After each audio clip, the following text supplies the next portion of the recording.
Hi, this is Natalie with Tangle Artistry, and today I'm going to show you how to make these really cute snowmen out of wood and then make them into an ornament.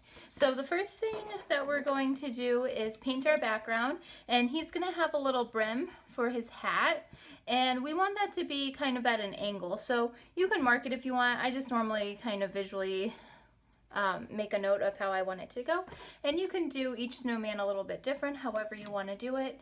I just try not to paint this straight across because then you will get then his hat will be completely horizontal, but obviously you can do that too. It's totally up to you. It's personal preference, whatever you want. To paint the background, I like to use these sponges. These sponges are reusable, so after you're done, just put them in some water and rinse them, and then let them dry, and then you can reuse them for other projects. Before I start, I just get it damp, so I dip it in some water and then squeeze it out really well.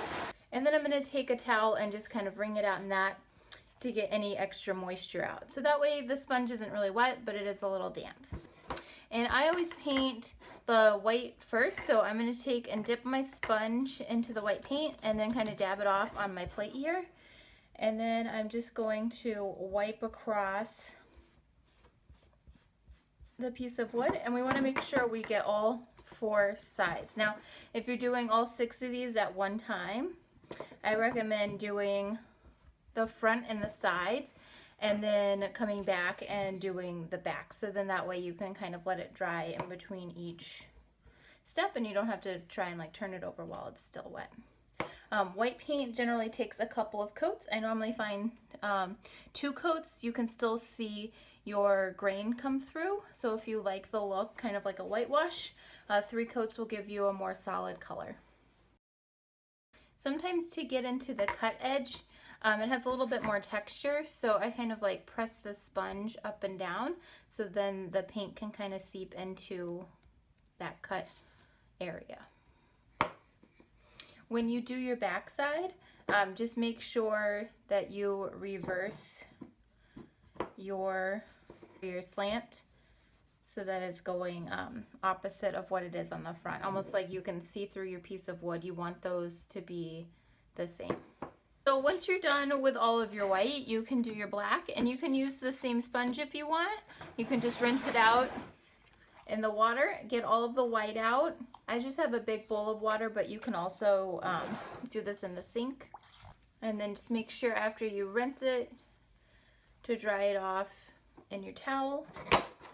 And then the same thing, you're just gonna dip into the black paint, dab off, and then paint the black on all 5 sides.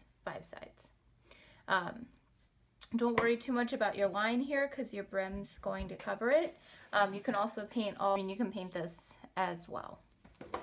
Since this is a little bit smaller, you can always just paint one side and then go to the other after it dries. But I tend to paint one half like this so I can hold it and then just kind of like prop it up on something and let it dry, and then come back and paint the other half.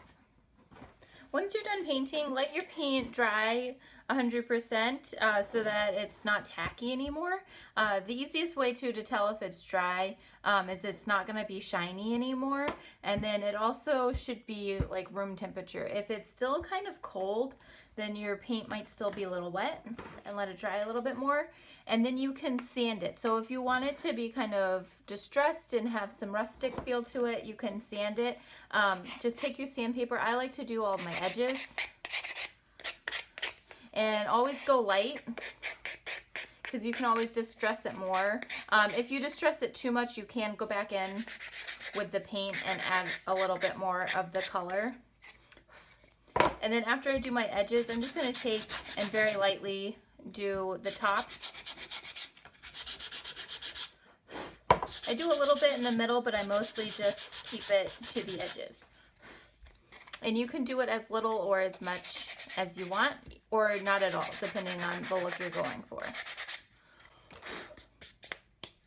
And you can also distress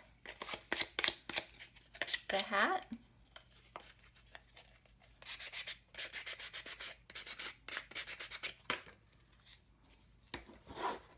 Okay, so now that you're done with that, we can paint our face. Just keep in mind that you're gonna have your scarf down here, so try not to go down too far so you can leave room for your scarf. I am just gonna put a little dot there to remind myself. Okay.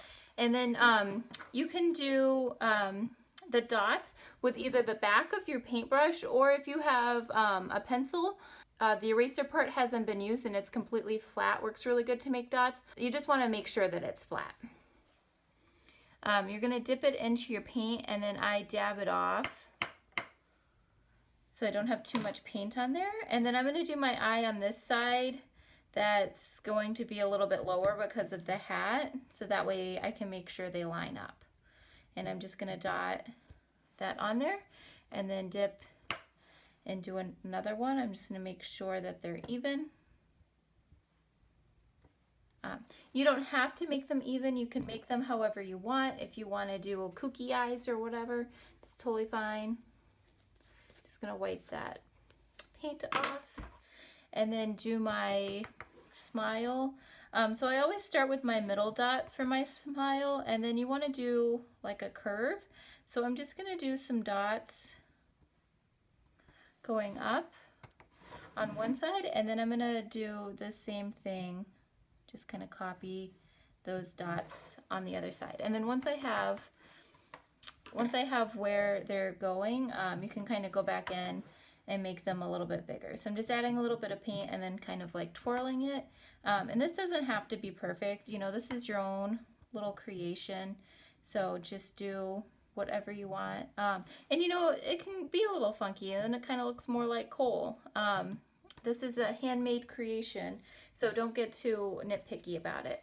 And then for our nose, you can also use the back part of your paintbrush for that. Just dip it in the paint and then you can kind of like draw your nose on. The paint doesn't really flow as smoothly because you don't have any bristles, but it does make it a little bit more precise to get your outline.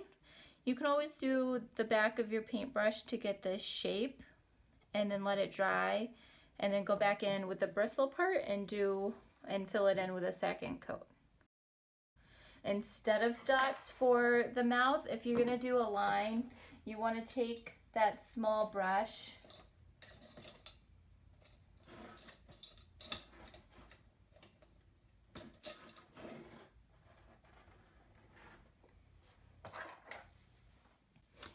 your brush and I normally get it wet and then rinse it off and dry it and then kind of pull so my bristles come down to a point, and then dip in the paint just a little bit so I only have paint on the very end of my paintbrush, and then you just don't press down very hard. And then you can make your smile. I always continue my smile all the way across, and I kind of use my whole arm. And then you can come back in and do a little bit more to even it out. But that's totally up to you. I find that the dots are easier, and then it looks like the coal. And then let that dry really well. Okay, so once your paint is all dry, you can tie your scarf, glue it on, and glue on your brim. I take the fabric and fold it in half. You could even fold it in half again if you wanted it to be like a little bit skinnier of a scarf. And then I'm going to put that underneath, and I just kind of measure it depending on what I want to do, if I want to do a bow or if I just want to kind of tie it, and then how long I need to cut it. So I just tie it in a little knot like that, and then you can leave it and kind of have it hang down like a scarf like that, or you can tie it into a bow if you want. But I like the way that it looks just kind of hanging like that. And then you can use your glue. Depending on which brand I have available at the time, some of them you screw on the lid, and when you screw on the lid it punctures it. And then a couple of the other ones, they have like something where you have to like press it and then puncture it. So this is super glue, so just be careful. I generally like to open the bottom just a little bit so that it has some air before I open it, and so that it doesn't squirt out everywhere. But just keep in mind that it is super glue, so be careful with it. And I only open this once I have everything done and ready to go, because I don't want my glue or the tip to dry out on me. So I kind of do it, get everything done and painted and ready all at once, and then do my gluing. And just because I do so many of these, I just have an open glue bottle that I continue to use.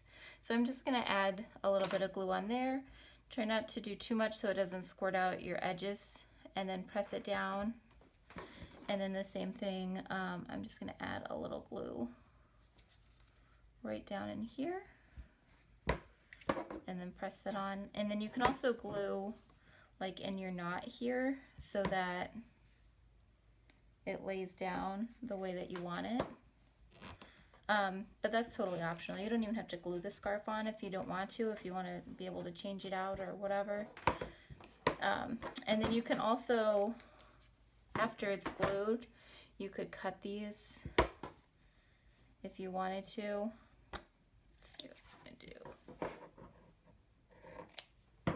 Just to give it a little pizzazz. And then put your hook and string on. So the hook, I'm just gonna kind of center it here. It's a screw.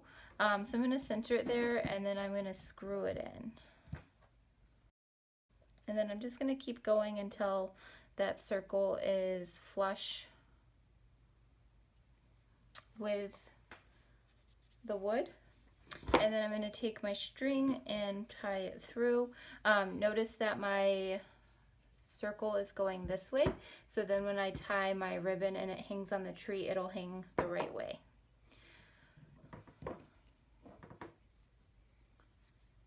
And then just tie this into a knot. And there you have it. So I hope you had some fun. I hope you learned a few things. I would love to see what you created. You can always message me or email me. It's Natalie@tangleartistry.com, or tag me on social media. I'm on Facebook and Instagram. It's @tangleartistry, and I would love to see what you created.